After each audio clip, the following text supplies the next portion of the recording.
Los Angeles is holding its breath. On this Sunday, June 8, 2025, the city is gripped by tension and anger. Something has snapped. The usual hum of traffic is drowned out by protest chants and the thud of less lethal munitions. Downtown has become a political battlefield. Protest signs like "Families belong together" and "Abolish ICE" covering the streets. In the past 48 hours, ICE vans have been blocked by human chains, small fires have flickered, and riot police have formed lines against crowds of ordinary people. Tear gas lingers in the air, a chemical reminder of the clash between federal power and local fury. This isn't just another protest, it feels like a city, and maybe a country, at a crossroads. Years of frustration over immigration policies have erupted, and the National Guard's deployment has escalated a local crisis into a national one. For many, military vehicles on the streets feel less like order, more like occupation. As night falls, the city waits, anxious, uncertain, and bracing for what comes next. How did LA reach this boiling point? It began with aggressive ICE raids across the city. On Friday, June 6, federal agents swept through workplaces and neighborhoods, detaining at least 118 people, many long-term residents and parents. Families were torn apart overnight, and fear spread rapidly through immigrant communities. Outrage turned to action. Activists, students, and neighbors flooded downtown, gathering outside federal buildings where loved ones were believed held. What started as peaceful protest quickly escalated, fueled by desperation and anger. This wasn't just about policy, it was about defending their community. The protests became a direct attempt to halt deportations, a visceral response to the raids. The city's raw reaction set the stage for violent clashes and unprecedented federal intervention. A local crisis had become a national spectacle. As protests peaked, the White House escalated. On June 7th, President Trump ordered 2,000 National Guard troops to LA, a federal takeover, not a local request. Invoking Title 10, Trump bypassed state and city leaders, signaling a loss of faith in local control. Defense Secretary Hegseth put Marines on alert, and a ban on protester masks was announced. Critics called it intimidation. The double standard was clear. ICE agents could cover their faces, protesters could not.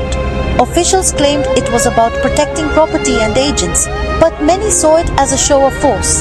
The federal response turned a tense standoff into a symbol of government power. For LA, it felt less like help, more like occupation.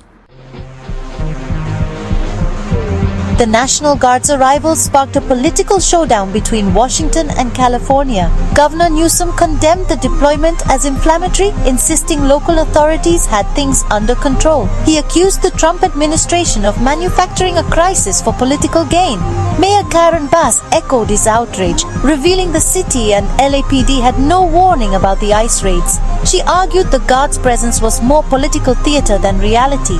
Federal officials blamed local leaders for chaos, while the LAPD countered that ICE's tactics made things worse. The LA County Sheriff's Department distanced itself, focusing only on crowd control. The result, a public war of words, deepening the rift between federal and local government. With leaders fighting, Angelenos were left caught in the middle. The city teetered on the edge, uncertain who was really in charge. Lost in the political battle are the protesters, the heart of this story. For them, it's about survival and dignity, not politics. "They took my neighbor. He's not a criminal, he's family," one protester said, echoing the crowd's pain. The protests reflected LA's diversity: students, activists, union leaders, all united in outrage. Arrests of prominent figures like SEIU's David Huerta only fueled their resolve. The Guard's deployment was seen not as a deterrent, but as proof their voices mattered. Yet, the cost was high: arrests, injuries, and a city disrupted. Still, protesters marched on, driven by pain and a sense of purpose. Their fight was for an America where families aren't torn apart and communities aren't treated like war zones. Through fear and chaos, their unity became their strength. The struggle on LA's streets was about more than policy. It was about the soul of the city.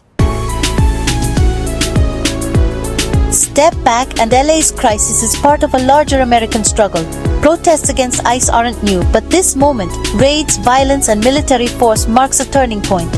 Critics say the administration is using chaos to justify a crackdown, turning human rights into a battle of order versus anarchy.